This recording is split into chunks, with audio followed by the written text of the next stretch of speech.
Léo était un utilisateur régulier de Tinder il y a quelques années. À chaque fois qu'il allait quelque part, il mettait à jour sa position et regardait les nouveaux profils. Mais il a fini par se lasser, et il est passé à Instagram. Oui, il savait très bien que les deux applications étaient très différentes, mais ça lui importait peu. Un jour, une fille a commencé à commenter toutes les photos de ses amis, puis les siennes. Ses amis lui répondaient, c'était donc une vraie personne. Léo est allé voir son profil, et elle avait plus d'abonnés que d'abonnements, c'était rassurant. Il lui a envoyé un message, sans grand espoir qu'elle réponde. Mais à sa grande surprise, elle a répondu. Ils ont discuté pendant 2 ou 3 semaines, avant de se déclarer en couple. Elle était jolie, diplômée et avait un bon travail.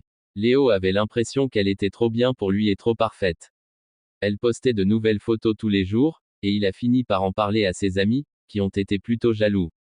À l'exception de son ami Ryan, qui lui a dit qu'il était stupide d'y croire alors qu'il ne l'avait jamais vu. Elle l'a invité à manger pour lui montrer ses talents culinaires, et Ryan lui a vivement déconseillé d'y aller. Ses autres amis étaient plus optimistes, et ils lui ont souhaité bonne chance en rigolant. Léo a décidé d'y aller, malgré l'insistance de Ryan. Le GPS indiquait qu'elle habitait à 1 heure de route. Quand Léo avait commencé à lui parler, elle lui avait dit qu'elle vivait dans un quartier chic. Mais lorsqu'il est arrivé là-bas, il a vu que c'était loin d'être la vérité. Lorsqu'il s'est arrêté à un feu, 2 hommes se sont avancés vers lui et lui ont demandé ce qu'il faisait là. Mais il a très vite redémarré et s'est dirigé vers la maison. C'était un duplex. Il lui a envoyé un message et lui a demandé de monter, ce qu'il a fait.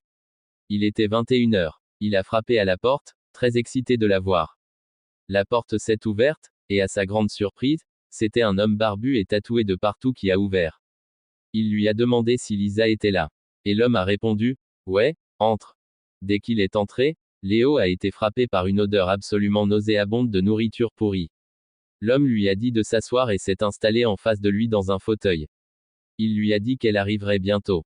Il lui a demandé s'il voulait quelque chose à boire, et Léo a répondu oui. Il a écrit à Lisa pour lui demander de venir, et elle a aussitôt répondu oui. L'homme est revenu avec 2 verres de jus, un pour son invité et un pour lui-même. Léo a remarqué qu'il avait posé un téléphone à côté de lui. Il a donc fait semblant de salir sa chemise pour lui demander de quoi essuyer. L'homme s'est levé en laissant son téléphone, comme Léo l'espérait. Il s'est donc dépêché d'écrire à nouveau à Lisa. Avec horreur, il a entendu le téléphone vibrer. Il s'est approché pour regarder l'écran, et il a vu son propre message. L'homme est revenu avec une serviette puis s'est rassis. 1 minute est passée. Puis le téléphone a vibré à nouveau à cause d'une notification. L'homme a regardé son téléphone. Léo aussi. Puis ils se sont regardés. Le jeune homme ne savait pas quoi faire. L'homme a pris son téléphone et lui a dit, « Je suppose que t'as compris. » Puis, sans prévenir, il a plongé vers lui, essayant de l'attraper. Sans réfléchir, Léo lui a donné un coup de poing, et l'homme est tombé par terre. Il en a profité pour sortir de là en courant sans regarder derrière lui.